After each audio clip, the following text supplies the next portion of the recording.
You hear me? You don't? You hear me? Okay. Welcome, folks. Thanks for joining.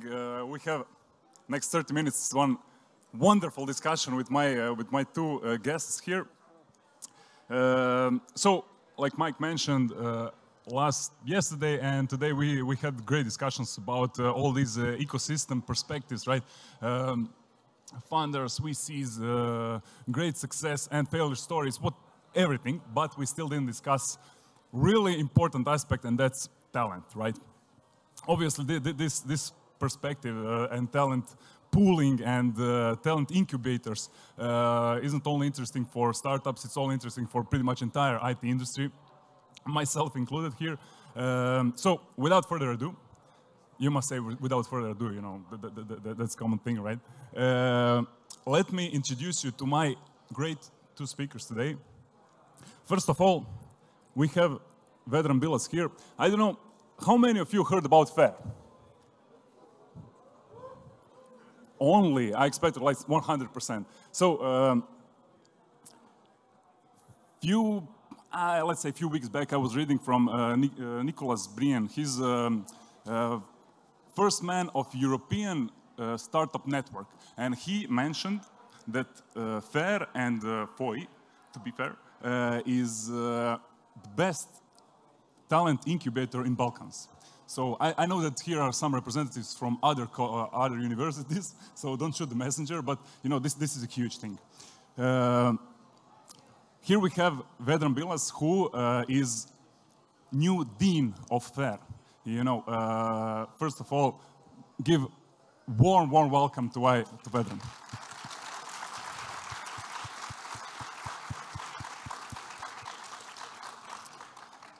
Vedran, how are you? Fine, thank you. Thank you all for welcoming me today, and thank you for inviting me. And I'm really glad to be here and to talk about talents and to talk about our experiences and to talk about our future plans at FAIR. Super glad to have you here. First of all, congrats on your new role. It's a super important one, I believe, for pretty much all of us included here. Maybe you can give us a few words, you know, this is startup stage, so startup pitch shortly about you, and maybe about the vision, your vision of FAIR in future. Well, as some of you know, I'm a hardware guy, so I'm really scared here with so many software developers around. It should be a joke. Yeah, thanks. I'm professor of electronic systems at FAIR. FAIR and FOI actually are members of the same university, University of Zagreb. So we are proud that we have made so many good things in developing of new talents and also the student startup incubators. And I'm starting my Dean's mandate on October 1st or October 3rd this year. And I can mention only two important things at this moment. One is to improve what are my priorities, or three things actually. The first one is to improve the infrastructure that FAIR has at the moment. The second one is to fully integrate FAIR in the European higher education and research area. And the third one is to keep my master students at FAIR. So this is probably something that we could also discuss today. Thank you. Thank you. We'll have a lot of discussions, especially after 3rd of October, right? It's 2 more weeks. So great. My second guest is also a well-known guy in the IT industry. STEMI is also great startup already, right? And it's on the market for some years now. They were famous for their octopods, right? That's what people know them most here, and also in US, right? You managed to penetrate the US market. That's great. But you folks have a new curriculum, new version, right? New program of STEMI. You will tell us a bit about that. So just my few words, you know, I met Marin, let's say 2 years back or so, when we started discussing this School of the Future, you know, this new program of STEMI.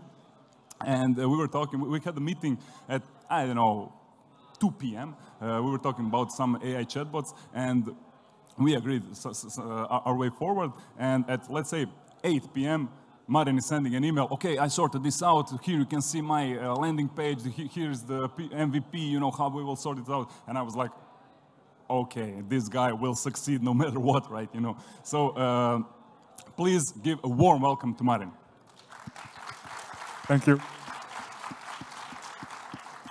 Marin, you're also great, I hope. Yeah. Excited.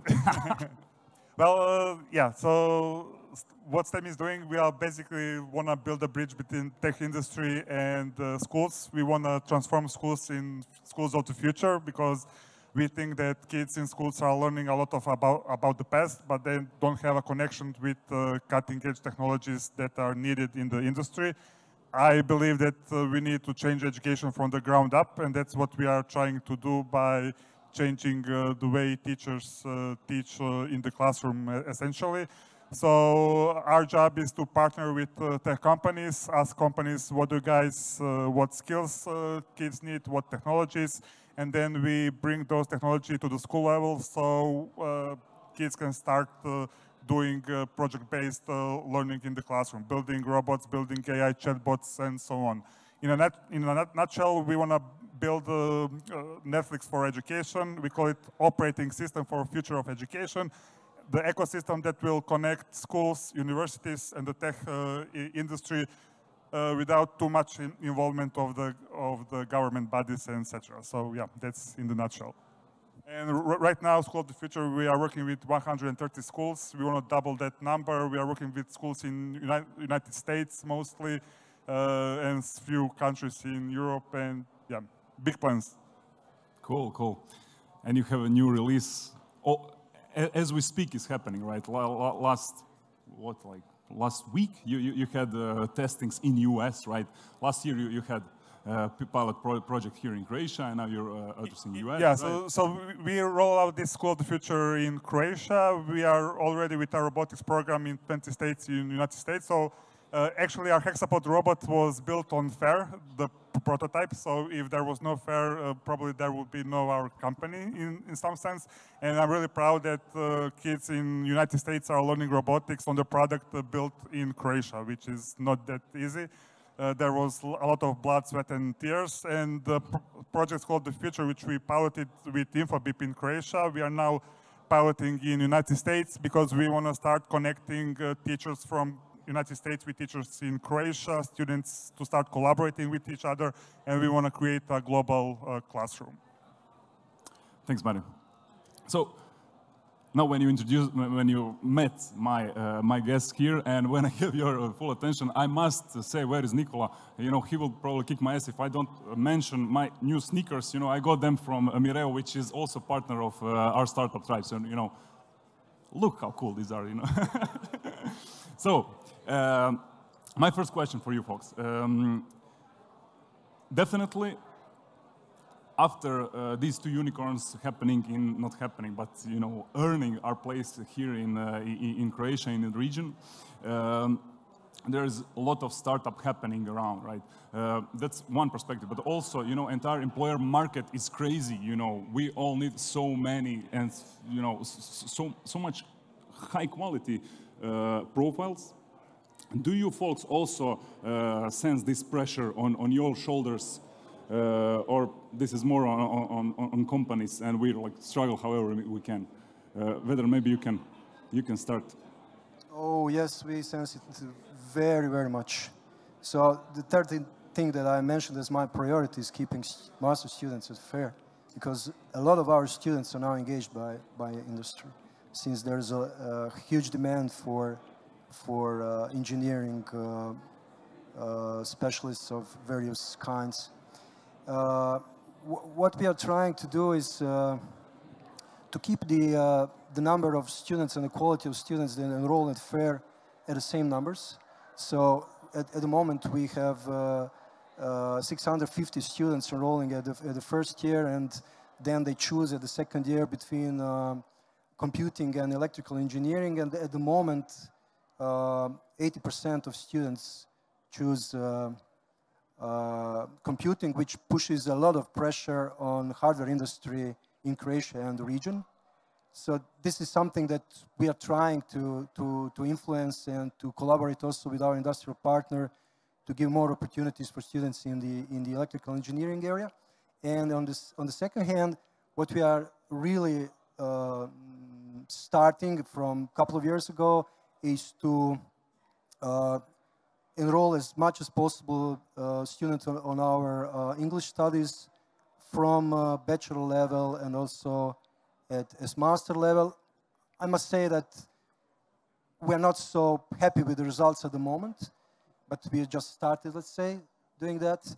And this is also a topic that we are very, very interesting to collaborate with our industrial partners, including the Unicourse and the third one coming soon, which I believe can help us to promote Croatia as also as a high-tech destination and also as a destination where students around Europe and probably from the rest of the world would be interested to come to get a diploma and look for the job in Croatia. That's really great to hear, and and I would like to know how we can help, But let's keep thinking about this question. Marin, you're focused more on young youth, right? Those folks probably cannot work yet, But do you also feel some pressure? It would be weird, right? It would be kind of weird. Well, in fact, you have here Albert Gajša, who started his company before finishing high school.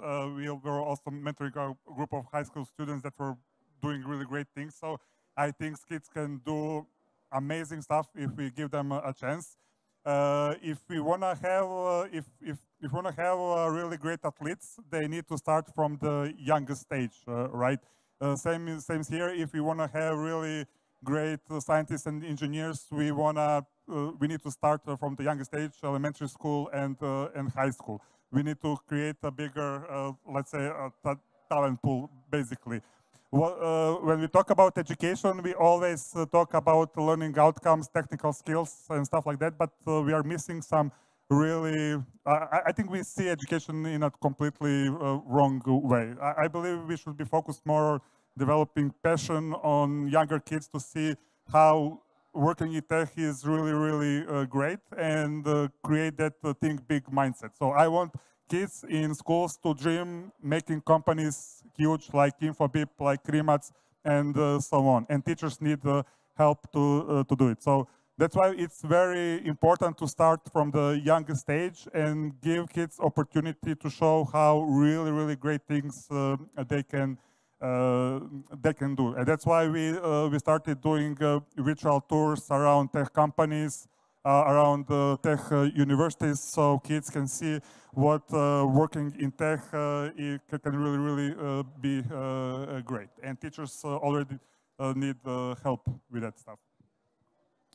And Vedran, from your perspective, what would you like to get more from high schools and elementary schools?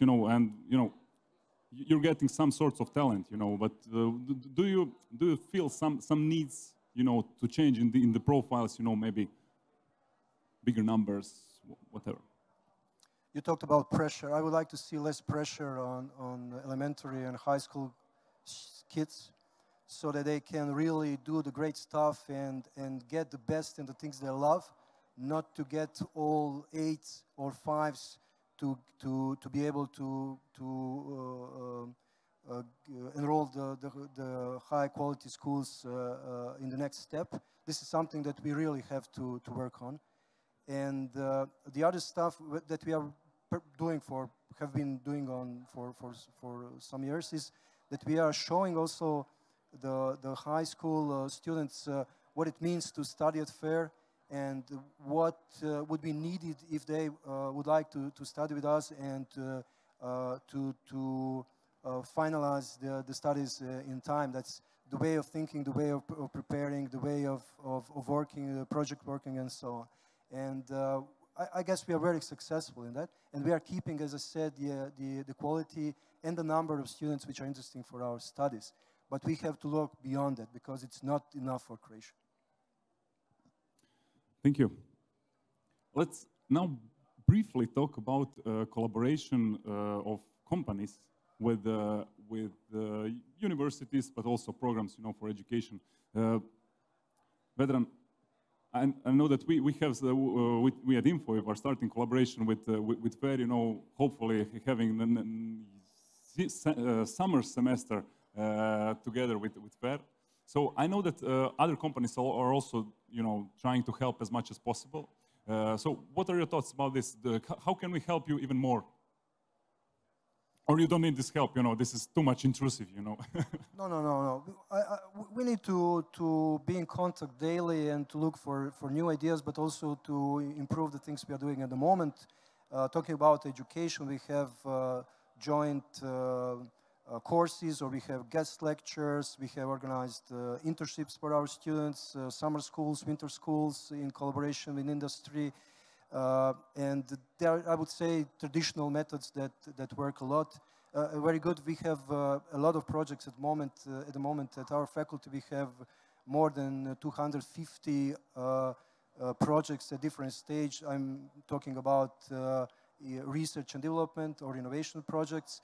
65 of them with direct link with different Croatian companies. So we are very much involved with Croatian industry. On the other hand, we also have a program for developing student startups called SPOC. And at that program also we have a lot of collaboration with Croatian industry involving mentors and also some kind of sponsorship and developing the program in collaboration with industry. But as I said, at the moment, I think that one of the hottest topics from my perspective, and which I would like to develop in the next couple of years, is joint efforts in internationalization of Croatian higher education and getting more talents into Croatia.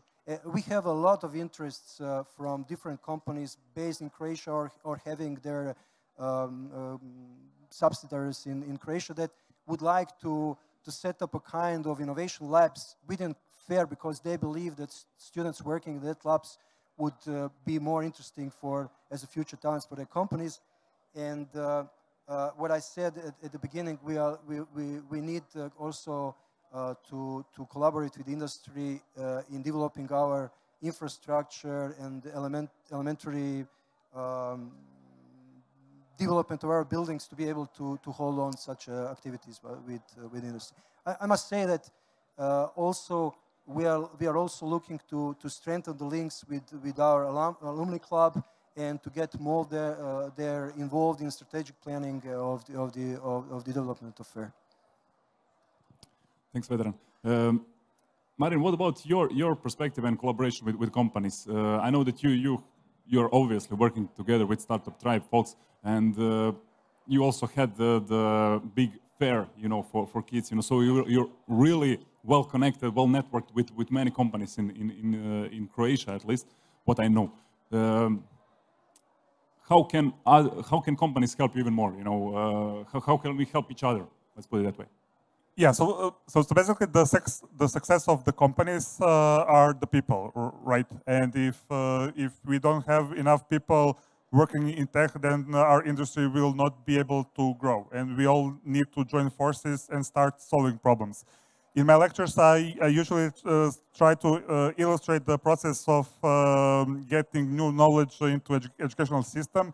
So it starts with the Ministry of Education, that universities, different agencies, they try to come to agreement what should be taught in the schools, and we Croatians are champions in disagreeing and getting into a fight and not being able to define how and what to do. And when we are able to do it, then you have publishers and you have something that comes into schools. But the industry is not important player. So for me, it's really absurd that the schools are not talking with the industry. There is a bit more collaboration at university level with the industry, but there needs to be more understanding and joint forces. What we do, companies can help us, obviously scaling our program into schools. Schools in Croatia, unfortunately don't have budgets for things that we offer them, and Ministry of Education is clueless about what we are doing, basically. They don't understand the need. So the government is not able to solve the problem, and I believe that the industry is the one who needs to solve the problem to create more talents. And our core business is really partnering with tech companies and putting into classroom what the industry needs. And what we also do is that we include teachers and students into design process, which is a bit unique way of doing this. But I was always surprised why we don't ask students what should be taught in the classroom. We can get really great feedback for learning and improving product.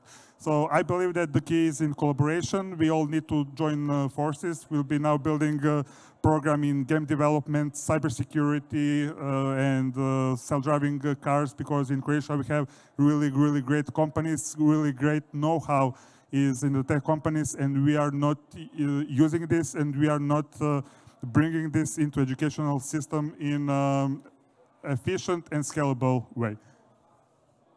Great. Thank you.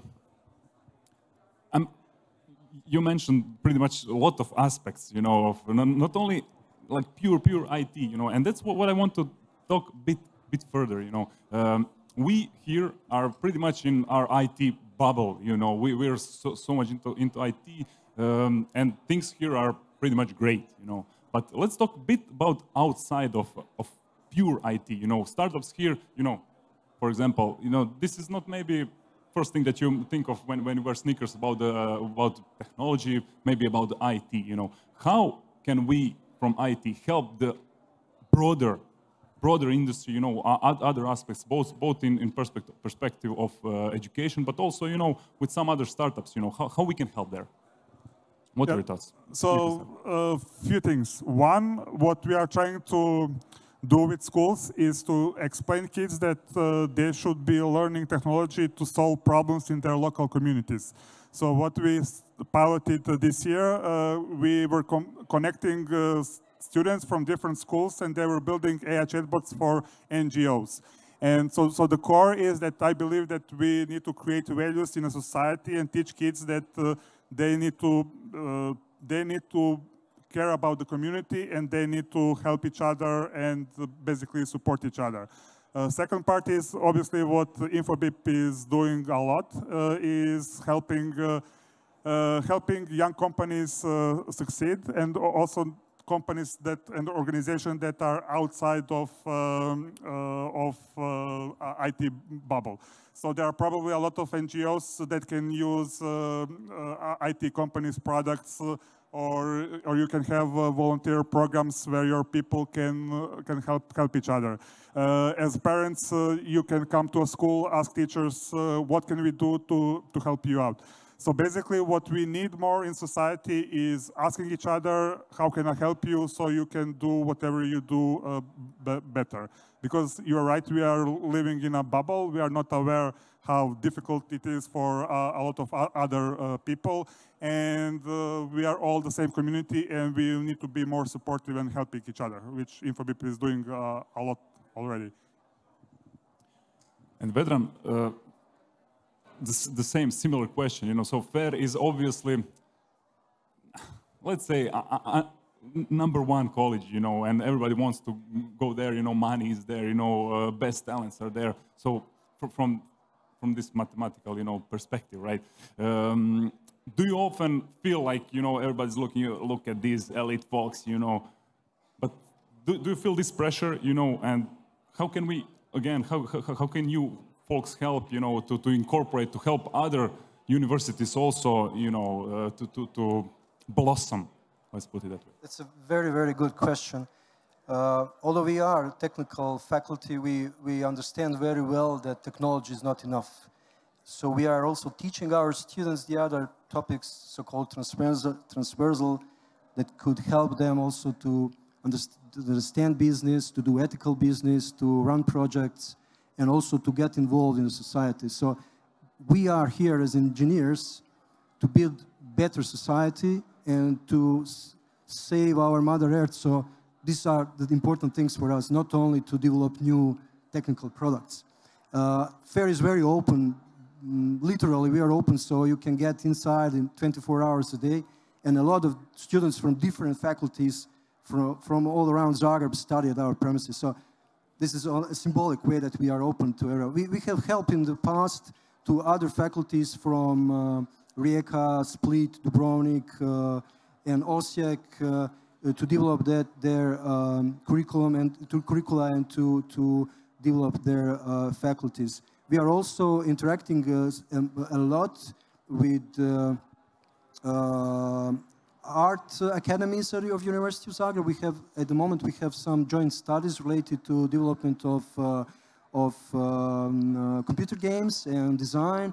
We also have a joint master course with the Faculty of Humanities of University of Zagreb, where we are developing together a master course related to ethical aspects of engineering and of the stuff related to big data and so on. And also we collaborate with a School of Medicine on joint teaching. So there are a lot of activities around, and we are also supporting local activities in the city of Zagreb, and at the national level we are participating in different boards, different committees where probably new policies or new initiatives are set. So I think that people from FAIR are very well involved, and also we have more than 10 different student organizations which are involved in very different projects, including the projects of popularization of science and technology and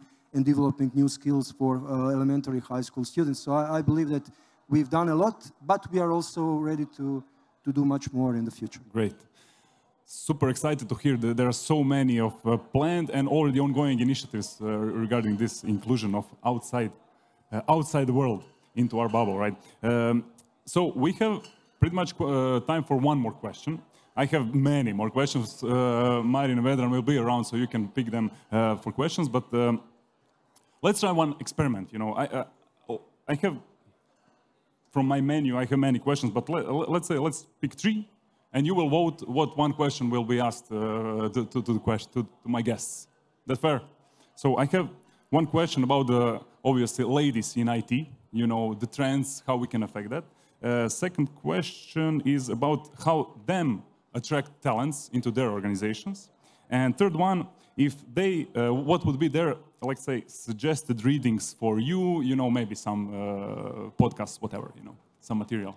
So, who votes for the ladies in IT? Ladies. It's not fair. Okay. So we don't have gentlemen here, but that's what you're saying. Second question was about attraction of talents. How they attract talents. Oh, I believe it's tied. And the third question was about books and recommendations. Okay, ladies then. Yep. Ladies first. So who will start? Marin, you have already an answer in your pocket. Okay, so my general opinion that women are much more capable than men. You have research showing that when you have equality between men and women, women are much better at mathematics and engineering and stuff like that. So we need to work a lot on gender balance. I'm not sure that women in tech, only girls in tech is a right way to go, because both boys and girls need to see that technology and engineering is not only a man thing. And we need to be encouraging women to do more, to basically enroll and see that you had problems. You had toys like Barbie was for girls and I don't know, engineers were for boys. So luckily this now is also changing, and everything comes from the family, and we need to be encouraging more. So overall, we have more women finishing universities, and in 30 to 40 years, there will be less men in higher positions and more women. So I think we need to find the balance between those two. It's always about finding balance, right? Vedran, I know that trends, let's say, yeah, of course, let's say trends were good, you know, but at one point it plateaued, you know, and there are no much more women, girls in FAIR. What are your thoughts here? Can we somehow affect this? You know, do we even want to? I think the trends are good at the moment as well, and we have around 25% of ladies at the moment, and it's steadily growing, and it's of course it's good, and also the number of researchers is the number of ladies among researchers is also growing. And I think that in the future, in the nearest future, probably in the next couple of years, we will come to the equality or in the numbers of both men and women at our faculty. But I agree with Marin that the scores of students show that, yeah, the ladies will be superior. Cool. So the future is pink, right? That's the conclusion. Okay, folks, thank you for joining. You were wonderful. You folks were even more wonderful. Thank you before our dear host swipes us.